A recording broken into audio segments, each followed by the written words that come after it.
नमस्कार किसान भाइयों, कृषि दर्शन कार्यक्रम में आप सभी का स्वागत है। आज के कार्यक्रम में खेती बाड़ी से जुड़ी कुछ नई जानकारियां लेकर हम आपके सामने एक बार फिर से हाजिर हैं। तो आइए कार्यक्रम की शुरुआत करते हैं और सबसे पहले एक नज़र डालते हैं कृषि समाचार पर।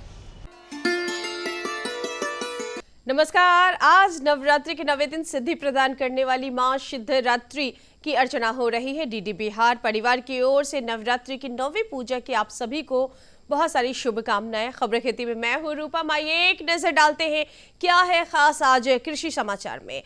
खादी ग्राम विकास योजना के तहत कृषि आधारित उद्योग लगाने के लिए मिलेगा निःशुल्क प्रशिक्षण। आलू की खेती के लिए कम अवधि वाले प्रभेदों का करे चयन। हाईटेक तकनीक से फलों एवं सब्जियों की खेती कर दीप्ति ने बनाई एक अलग पहचान। हमारे देश की जनसंख्या लगातार बढ़ती जा रही है, ऐसे में बेरोजगारी बढ़ना भी लाजिमी है। इसी को ध्यान में रखते हुए केंद्र सरकार एवं राज्य सरकार के सहयोग से खादी ग्राम विकास योजनाएं चलाई जा रही है, जिसके तहत बेरोजगार युवक एवं युवतियों को कृषि आधारित उद्योग लगाने के लिए निःशुल्क प्रशिक्षण दिया जाएगा। इसके अलावा उन्हें उद्योग लगाने के लिए अनुदान भी मुहैया कराया जाएगा। राज्य के वैसे युवक जो कृषि आधारित खाद्य उद्योग लगाना चाहते हुए खादी ग्राम उद्योग आयोग की वेबसाइट पर जाकर ऑनलाइन आवेदन कर सकते हैं। गौरतलब है कि प्रधानमंत्री रोजगार सृजन योजना का मुख्य उद्देश्य ग्रामीण एवं शहरी क्षेत्रों में सूक्ष्म उद्योग की स्थापना के माध्यम से रोजगार की अवसरों को बढ़ाना है।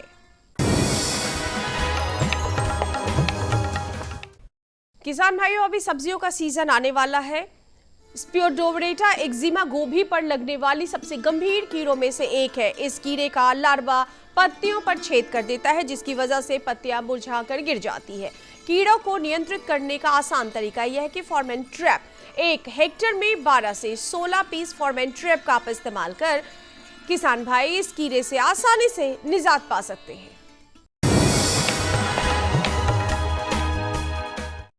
किसान भाइयों, जमाना जैविक खेती को अपनाने एवं रासायनिक उर्वरकों और कीटनाशकों से दूर भागने का है। ऐसे में पशुपालक किसान भाई गोबर की मदद से केचुआ खाद तैयार कर सकते हैं। वर्मी कंपोस्ट पोषण पदार्थों से भरपूर एक उत्तम जैव उर्वरक है।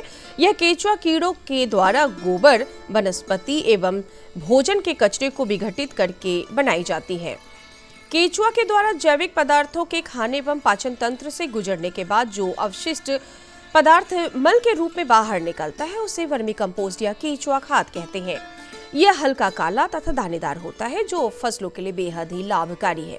वर्मी कंपोस्ट बनाने के लिए क्षेत्र का आकार आवश्यकता अनुसार रखा जाता है, लेकिन छोटे किसानों के लिए 100 वर्ग मीटर क्षेत्र पर्याप्त होता है। उच्च गुणवत्ता की केचुआ खाद बनाने के लिए सीमेंट एवं ईंटों की पक्की क्यारियां बनाई जाती है। प्रत्येक क्यारियों की लंबाई 3 मीटर और चौड़ाई 1 मीटर रखी जाती है। वर्मी कंपोस्ट की विशेषता यह है कि यह भूमि की गुणवत्ता बढ़ाने के साथ साथ भूमि के जल धारण क्षमता को भी काफी बढ़ाता है।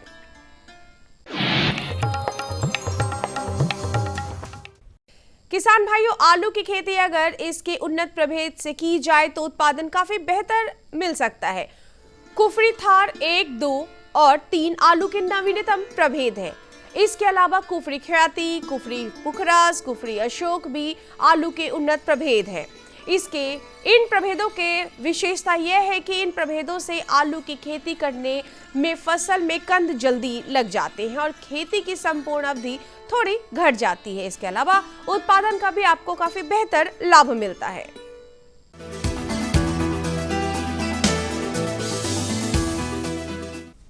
सफलता के आज की कड़ी में हम आपकी मुलाकात करवाते हैं सफल महिला किसान दीप्ति राय से। दीप्ति फूलों के साथ साथ विभिन्न प्रकार की सब्जियों की भी खेती करती है। इस हाईटेक महिला किसान के हौसले और मेहनत ने आसपास की अन्य महिलाओं को भी आत्मनिर्भर बनने के लिए प्रेरित किया है। समय के साथ साथ खेती के मायने भी काफी बदल रहे हैं। हमारे वैज्ञानिकों द्वारा उन्नत तकनीक विकसित किए जाने के बाद शारीरिक बल से ज्यादा बुद्धि बल को प्रयोग में लाया जाता है, जिस कारण अब हमारे देश की महिला किसान भी धरती पुत्री बन पुरुषों के साथ कंधे से कंधा मिलाकर खेती बाड़ी में बढ़ चढ़कर अपना महत्वपूर्ण योगदान दे रही है।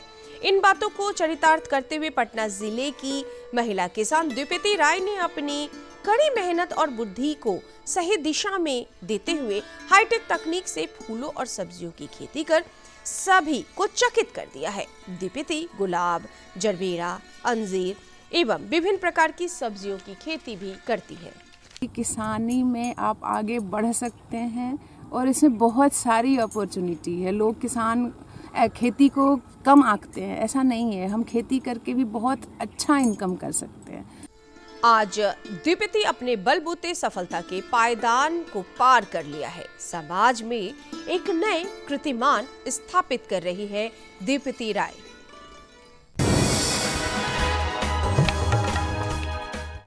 आइए अब एक नजर डालते हैं मंडी के ताजा भाव पर। आइए अब एक नजर डालते हैं राजधानी पटना के अंटाघाट सब्जी मंडी में और जानते हैं आलू और प्याज के ताजा भाव। लाल आलू 2000 से 2200 रुपए प्रति क्विंटल, उजला आलू 1800 से 2000 रुपए प्रति क्विंटल, प्याज 3200 से 3800 रुपए प्रति क्विंटल, गोभी 3500 से 4500 रुपए प्रति क्विंटल, टमाटर 2500 से 4000 रुपए प्रति क्विंटल। और चलते चलते किसान भाइयों, आप देखिए अगले 24 घंटे में मौसम का मिजाज कैसा रहेगा। मौसम विज्ञान केंद्र पटना के मुताबिक राजधानी सहित प्रदेश में 32 डिग्री सेल्सियस अधिकतम तापमान जबकि 21 डिग्री सेल्सियस न्यूनतम तापमान बने रहने की संभावना है। किसान भाइयों को सलाह दी जाती है कि धान के बचे हुए अवशेषों को जमीन में मिला दे। इससे आपके खेतों की मिट्टी की उर्वरा शक्ति बढ़ेगी। धान के अवशेषों को सराहने के लिए आप पूरा डिकम्पोजर के 4 कैप्सूल प्रति हेक्टेयर की दर से भी उपयोग कर सकते हैं। किसान भाइयों, अभी आपने कृषि समाचार के माध्यम से कृषि की नवीनतम जानकारियां ली। इसी के साथ यहाँ पे लेंगे एक छोटा सा विराम। विराम के बाद हम जल्द लौटेंगे। आप बने रहें हमारे साथ।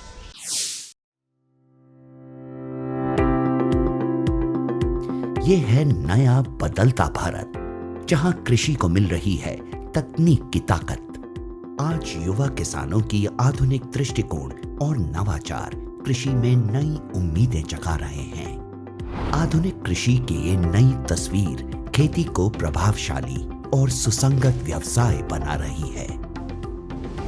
कृषि के पुराने तरीकों से कीट, रोग और मौसम में उतार चढ़ाव जैसी समस्याओं का समाधान संभव नहीं है।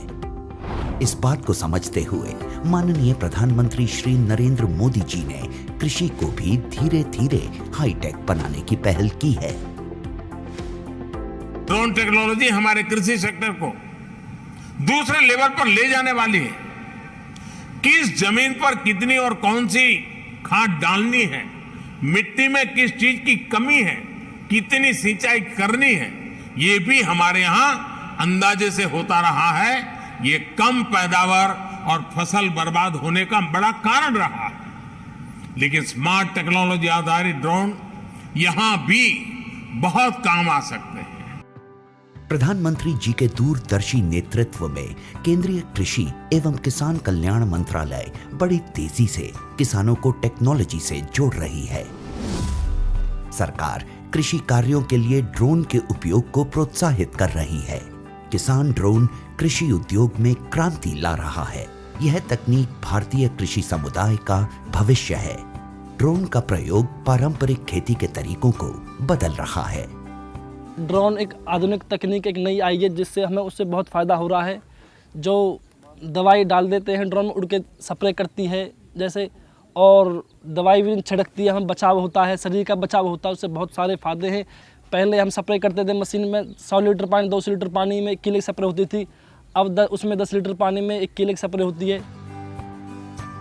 अत्याधुनिक तकनीक, हाई रेजोल्यूशन कैमरों और उन्नत सेंसर्स से लैस किसान ड्रोन भारतीय कृषि क्षेत्र की काया पलट करने की क्षमता रखता है। कीटनाशकों और उर्वरकों का छिड़काव, हवाई निगरानी, फसल और मृदा स्वास्थ्य की निगरानी, बीजारोपण, क्षतिग्रस्त फसलों का आकलन और फसल बीमा के दावों का तेजी से निपटान के अलावा फसलों के स्वास्थ्य संबंधी रियल टाइम जानकारी दे सकता है। यह कीटों, बीमारियों और पोषक तत्वों की कमी की पहचान कर सकता है। इसकी मदद से समय रहते किसान अपनी फसलों की सुरक्षा के उपाय कर सकते हैं। साथ ही किसान ड्रोन का प्रयोग स्वामित्व योजना के अंतर्गत भूमि अभिलेखों के डिजिटलाइजेशन और पशुधन ट्रैकिंग के लिए भी किया जा सकेगा। वैसे तो किसान ड्रोन आज देश की जरूरत है, पर ड्रोन चलाने के लिए प्रशिक्षित ऑपरेटर्स की कमी, ड्रोन के रखरखाव की चुनौती और ड्रोन चलाने के लिए जरूरी सुरक्षा निर्देशों की जानकारी की कमी जैसी कुछ समस्याएं अभी भी बनी हुई हैं। इन समस्याओं के निदान के लिए केंद्रीय कृषि और किसान कल्याण मंत्रालय ने कई पहल किए हैं, जिनमें नीतिगत परिवर्तन भी शामिल हैं। कृषि मंत्रालय द्वारा कृषि संस्थानों को 10 लाख तक का अनुदान, व्यक्तिगत किसानों की सहकारी समितियों जैसे CHC और FPO को भी ड्रोन की खरीद के लिए वित्तीय सहायता मिलती है।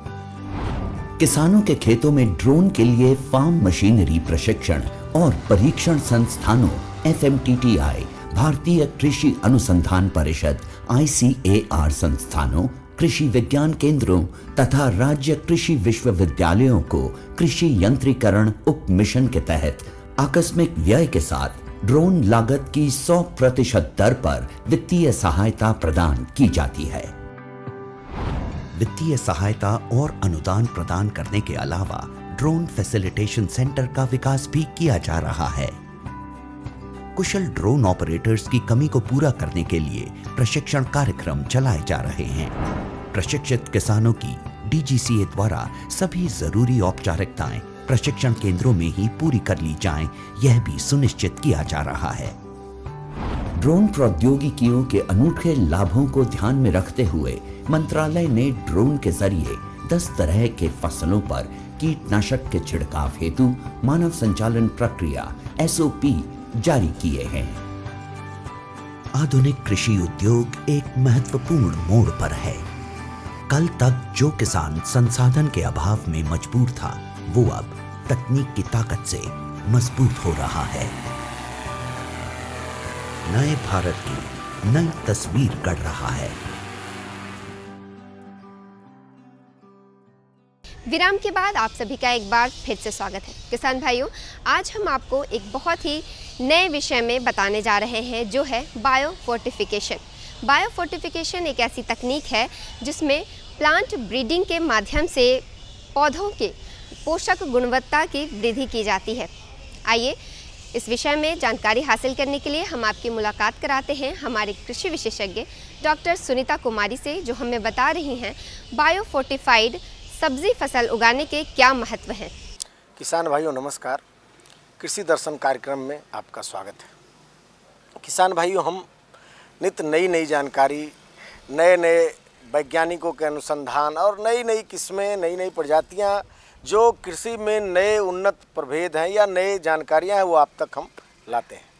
इसी कड़ी में आज हम पहुंचे हैं कृषि विज्ञान केंद्र मोतिहारी। कृषि विज्ञान केंद्र मोतिहारी पिपरा कोठी में है और हमारे साथ कृषि विज्ञान केंद्र परसौनी की विशेषज्ञ, विषय वस्तु विशेषज्ञ डॉक्टर सुनीता कुमारी हैं, जो नमस्कार, जिनसे हम बात करेंगे कि बायो फोर्टिफाइड सब्जी का महत्व क्या है और क्यों उसकी आवश्यकता आ पड़ी है। इस विषय पर बात करने के लिए पहले तो हम आपका आभार व्यक्त करते हैं। धन्यवाद सर। और सबसे पहले हम जानना चाहेंगे कि बायो फोर्टिफाइड बिल्कुल नई शब्द है, जैसा कि हमारे किसानों के लिए खास करके बिल्कुल नई शब्द है बायो फोर्टिफाइड वेजिटेबल। तो क्या है बायो फोर्टिफाइड, क्या है? बायो फोर्टिफाइड किस्में को समझने से पहले हमें जानना होगा कि बायो फोर्टिफिकेशन क्या होता है। बायो फोर्टिफिकेशन एक पारंपरिक या आनुवंशिक इंजीनियरिंग के द्वारा हम ऐसी किस्में तैयार करते हैं जिसमें पोषक तत्व भरपूर होते हैं, जैसे कि जिंक हुआ, आयरन है, प्रोविटामिन्स है, विटामिन्स हो गया, फोलिक एसिड है, वो अधिक मात्रा में होते हैं। तो वो किस्में अगर हम उगाते हैं तो उन किस्मों को इस मेथड से द्वारा तैयार किस्में जो भी होगी उनको हम बायोफोर्टिफाइड किस्में बोलते हैं। तो उद्यानिकी क्षेत्र में अभी बहुत सी फसलों में बायोफोर्टिफाइड किस्मों का विकास किया गया है, जिसमें भारत के विभिन्न संस्थाएं लगी हुई है और कार्यरत है लगातार। तो आगे हम जानते हैं कि बायोफोर्टिफाइड किस्मों का हमें विकास करने की क्यों ज़रूरत पड़ी। हरित क्रांति 1967 के बाद से अगर हम देखते हैं कि हमने किस वेराइटीज़ तो डेवलप किया, लेकिन हमारा उस टाइम से एम यही रहा था कि जो ज़्यादा उत्पादन जिन वेराइटीज़ से मिलता है हम लोगों ने उन्हीं वेराइटी को डेवलप किया। उसी परिप्रेक्ष्य में अगर हम ये भूल गए कि न्यूट्रिएंट कंटेंट किस वेराइटी में कितना होगा। आज अगर देखा जाए तो हमारे पास में अधिक उत्पादन देने वाली किस्में तो है, लेकिन अगर न्यूट्रिएंट की बात करें तो बहुत ही कम न्यूट्रिएंट उन वेराइटीज़ में पाया जाता है। तो इसको डेवलप करने का पीछे यही मकसद था कि हम लोग ऐसी वेराइटी डेवलप करें जो इन प्रोटीन कंटेंट उसमें अच्छा हो, पोषक तत्व उसमें अच्छे हो और विटामिन्स भी हो, ताकि हम स्वस्थ रहें। अब आगे इसमें चलते हैं कि ये इसका उद्देश्य हो गया। लेकिन इसमें हम ये मान सकते हैं जी। कि जैसे हमारा अभी तक जो भ्रम है या जो हम जानते हैं कि संतरे में विटामिन सी अधिक होता है, केले में आयरन अधिक होता है, गाजर में कैरोटीन की मात्रा अधिक होती है, तो बायोफोर्टिफाइड मेथड जो है उससे जब हम उसका उत्पादन करते हैं या कोई भी चीज़ की उत्पादन करते हैं तो उसका जो कंटेंट है वो बढ़ जाता है। सीधी सी बात हम इसको कह सकते हैं कि वो कंटेंट जो है विटामिन सी की, चाहे वो कैरोटीन की या आयरन की, जो कंटेंट है वो बढ़ जाता है। तो कैसे इसको हमारे खास करके मनुष्यों में इसकी ज़रूरत क्यों पड़ी जाती? इसकी ज़रूरत इसीलिए थी, कुपोषण की समस्या, आयरन जिंक डेफिशिएंसी जो इंडिया में सबसे ज़्यादा है। अगर बात करें तो मध्य प्रदेश में कुपोषण की समस्या सबसे ज़्यादा है, सेकंड नंबर पे बिहार आता है। जी। इसका मेन रीज़न यही रहा था कि हमें इसको ज़रूरत करना, इससे को एक रेगुलर मेथड के थ्रू हमें करना था, इन डेफिशिएंसी को कंप्लीट करना था। तो इसके लिए अगर हॉर्टिकल्चर की सब्जियाँ आप अपने दिन की शुरुआत करेंगे तो कैसे करते हैं? आप खाना खाएंगे, नाश्ते में आप क्या करेंगे? जी। सब्जियाँ खाते हैं, बिल्कुल बिल्कुल। या कुछ पराठा वगैरह बनाएंगे तो उसमें आप इनका स्टेप यूज़ करते हो।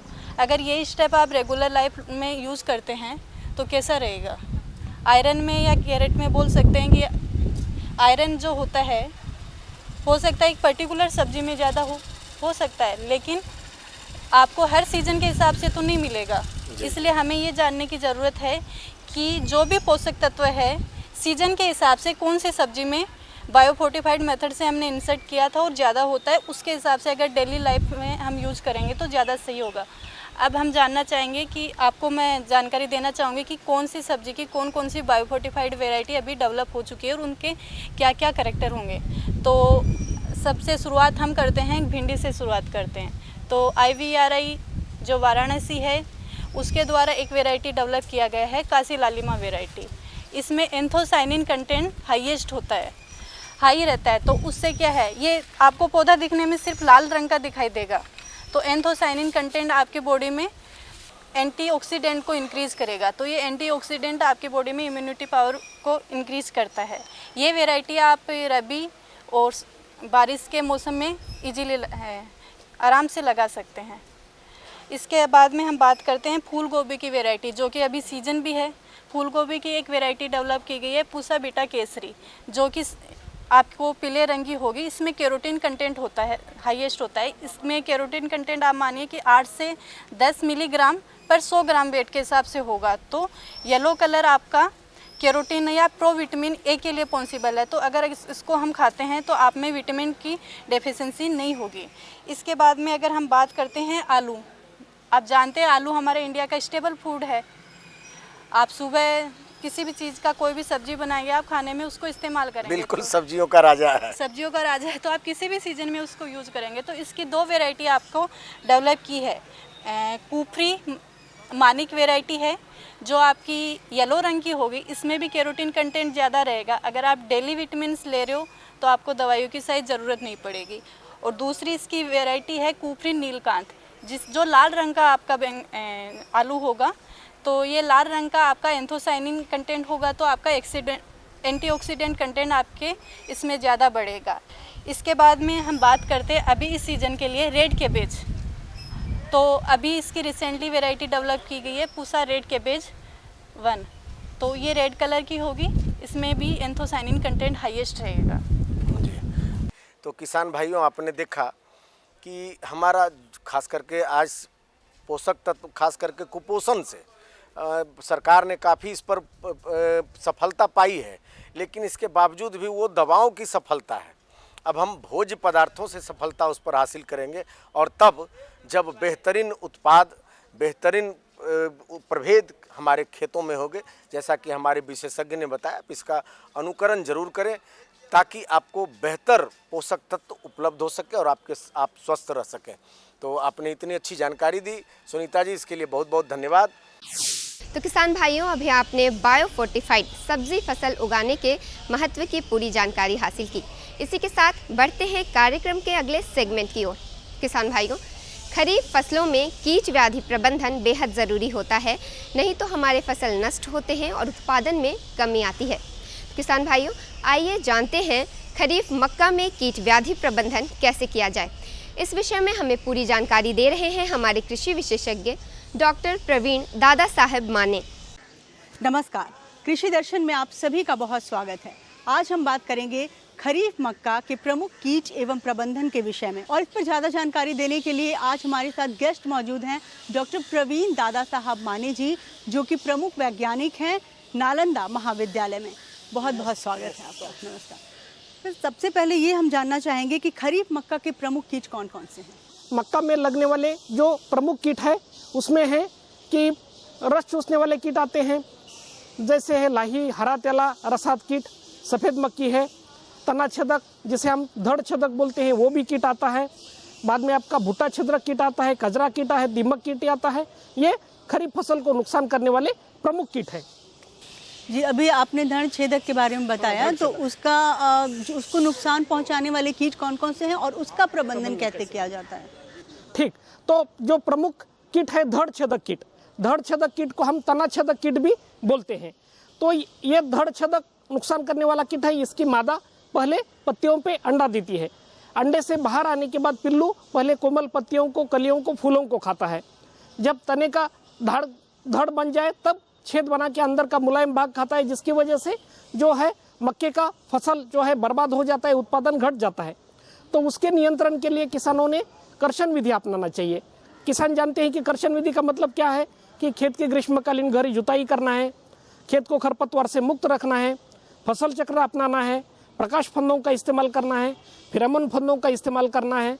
साथ साथ यांत्रिक विधि और कर्षण विधि अपना कर भी अगर ये मक्के का धड़ छेदक कीट, तना छेदक कीट नियंत्रण नहीं हो पाए तब रासायनिक दवाओं का छिड़काव, जैसे हम जानते हैं इमिडाक्लोप्रिड 17.8 SL 1 अथवा 1.5 मिलीलीटर प्रति लीटर पानी में घोल बनाकर फसल पर छिड़काव करने से खरीफ मक्का में लगने वाला ये तना छेदक कीट अथवा धड़ छेदक कीट का हम अच्छी तरह से नियंत्रित कर सकते हैं। जी, अभी मक्के के बारे में आपने बात की, तो मक्का का जो रस है, उसके जो कीट उसके रस को चूसते हैं, उन कीटों के क्या क्या नाम है, उनकी जानकारी दीजिए। तो धड़ छेदक कीट ये सुंडी था। अभी दूसरा कुछ रस चूसने वाला कीट है, जैसे लाही है, हरा तेला है, रसात कीट है, सफ़ेद मक्की है। तो ये रस चूसने वाले कीटों के जो शिशु एवं वयस्क लगातार पत्तियों से, कलियों से, फूलों से, टहनियों से रस चूसते हैं, जिसकी वजह से पौधे की बढ़वार रुक जाती है, उत्पादन घट जाता है। तो इस कीट के नियंत्रण के लिए अंतरप्रवाही कीटनाशक दवा है ना, जैसे इमिडाक्लोप्रिड अथवा मेलेथियोन, जैसे हमने बताया धड़ छेदक के लिए भी वो हम इस्तेमाल कर सकते हैं। साथ साथ जो जैविक कीटनाशी दवा है नीम बीज चूर्ण 5%, उसका 5 मिलीलीटर प्रति लीटर पानी में घोल बनाकर फसल पर छिड़काव करने से हम उसको अच्छी तरह से नियंत्रित कर सकते हैं। साथ साथ उसके जो मित्र कीट है, जैसे लेडीबर्ड बीटल है, क्राइसोपा है, सिरफिड मक्की है, उनकी संख्या संवर्धन फसल में बढ़ाना है, ताकि ये रस चूसने वाले कीट लाही, हरा तेला, रसात कीट, सफ़ेद मक्खी हम खरीफ मक्का में अच्छी तरह से हम नियंत्रित कर सकते हैं। जी, मक्का का जो कजरा कीट होता है उसके बारे में हमें जानकारी दीजिए। कजरा कीट जी, तो अभी जो मक्का उत्पादक जो किसान है हमारे बिहार में, तो वही ये कजरा कीट से उनका ज़्यादा नुकसान हो रहा है। और ये जो कीट है इसकी विशेषता है कि कजरा कीट दिन में जो है मिट्टी की दरार में छिपा रहता है और रात में मिट्टी के बाहर आकर जो पौधे हैं मक्के के जमीन की सतह से काट देता है, जिसकी वजह से खरीफ मक्का फसल का नुकसान हो जाता है। तो इस कीट के नियंत्रण के लिए जो आप है कि स्पर्शजन्य कीटनाशक दवाओं का छिड़काव कर सकते हैं, और जो तरीके हमने रस चूसने वाले कीट अथवा तना छेदक कीट के बारे में जो तरीके बताए उसका हम छिड़काव करके नियंत्रित कर सकते हैं कजरा कीट भी। डॉक्टर साहब, भुट्टा छिद्रक कीट फसल को नुकसान कैसे पहुंचाती है?